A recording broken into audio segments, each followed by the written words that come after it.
America is supposed to be in power.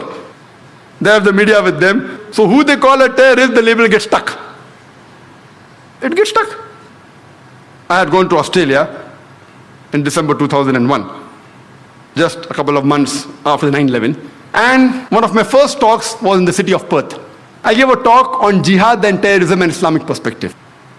The first question that was asked to me was by the American Consul General of Perth. And the first question he asked me, Dr. Naik, do you consider Osama bin Laden to be a terrorist? And I told him, as far as Osama bin Laden is concerned, I don't know. I haven't met him. I haven't interrogated him. He is neither my friend, neither is my enemy. I cannot give the answer based on the news reports of BBC and CNN. If you want the answer based on BBC and CNN, you have no option but to say he's a terrorist. But the Quran says in Surah Hujurat, chapter number 49, verse number 6, that whenever you get information, check it up before you pass it on to the second person. So therefore, as far as Osama bin Laden is concerned, I cannot say whether he's a terrorist or not. He's neither my friend, neither my enemy. I haven't integrated him. But what I can say very well, that we have got established proof very well from the same media controlled by them, from CNN, from BBC. We know that thousands of innocent Afghans have been killed in Afghanistan. Thousands of Iraqis have been killed in Iraq. Even if we agree, 9/11, they say, was done by Osama bin Laden. No proof, hypothetical. When the Afghanistan government wants proof, George Bush gives it to Tony Blair. He gives it to Musharraf. And normally, even if we agree, for sake of argument, Osama bin Laden did it, for sake of argument. But does it justify in killing thousands of innocent people? Normally, on an international level, there's extradition policy that whenever any person who's a culprit in a country goes to another country, you can get him back.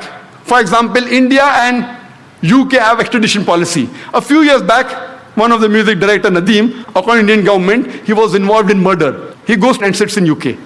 The Indian government has extradition policy with UK, but when they wanted him back, they said, prove it that he's a culprit. Many people from India went there. Our police force went there. They could not prove. They even had to pay for the lawyer charges of that Nadeem. We know that in the Bhopal gas tragedy, we know that thousands of innocent Indians were killed. The person of Union Carbide goes to America and sits there. Imagine the Indian government attacking America, give the person back. Is it right?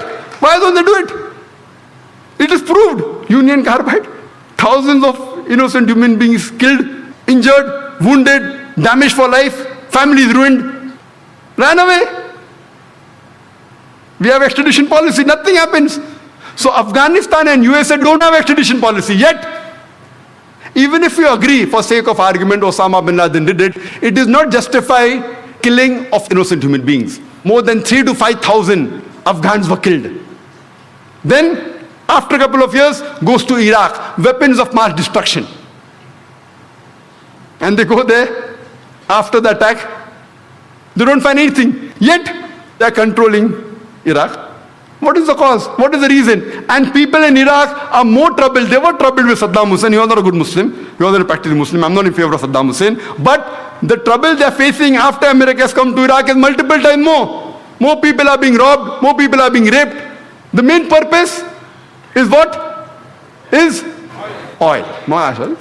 It's an open secret.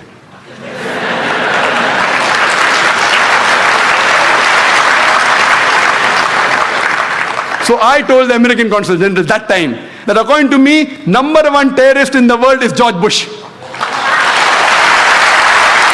And I'm a person who keep on speaking very often.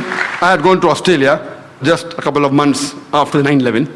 It comes as headlines in the newspaper at that time, December 2001. Dr. Zakir Naik calls himself a fundamentalist and says George Bush is terrorist number one. I did not know of any speaker on a public level, I don't know, maybe, who has condemned George Bush as terrorist number one.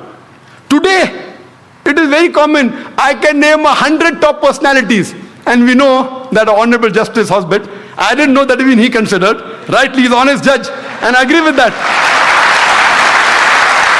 I don't know when is the first time he said, I don't want to compete with him. He's more senior to me. I don't know when is the first time he said that. But now when we read records, we come to know that the president of Venezuela, Hugo Chavez, he said that the biggest terrorist in the world is George Bush. The president-elect of Bolivia, Evo Morales, he said that George Bush is a terrorist. The famous singer and activist of America, Harry Belafonte, he said the biggest terrorist in the world is George Bush. An MP in UK by the name of George Galloway, he said the biggest terrorist in the world is George Bush. And he said that the blood that is there on the hands of George Bush and Tony Blair is much more than the bombers who have done bombing in London. And when you all asked, he said, it will be justified. George Galloway, who's MP in UK, he says, it will be justified that if a suicide bomber goes and attacks and kills Tony Blair without injuring any other innocent human being, that suicide bomber will be justified. Who said that? George Galloway.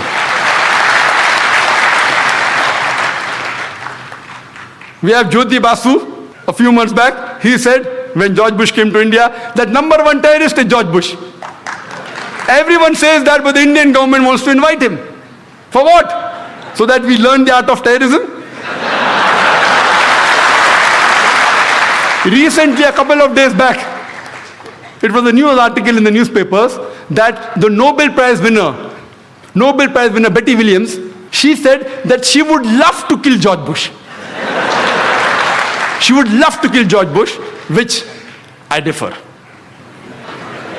After one of the talks in London, which I gave on jihad and terrorism, there was a youngster Muslim who said that Allahu Akbar, death to George Bush. There were many non-Muslims there, and my full talk, the impact went down. So I told him, if you see the history of a beloved Prophet Muhammad Sallallahu Alaihi Wasallam, Prophet Muhammad, peace be upon him, he prayed to Almighty God. There were two Umars who were staunchly against Islam. He prayed to Almighty God that at least let one of the Umar get daya, they become Muslim, so that there will be a help for Islam. And we know the second Caliph of Islam, Hazrat Umar radiallahu anhu, may Allah be pleased with him, he accepted Islam. The same way, I pray to Almighty God that at least Almighty God gives hidayah to George Bush. Or at least to one of them, George Bush or Tony Blair. Imagine if there's so much staunch against Islam, if they accept Islam, what will happen?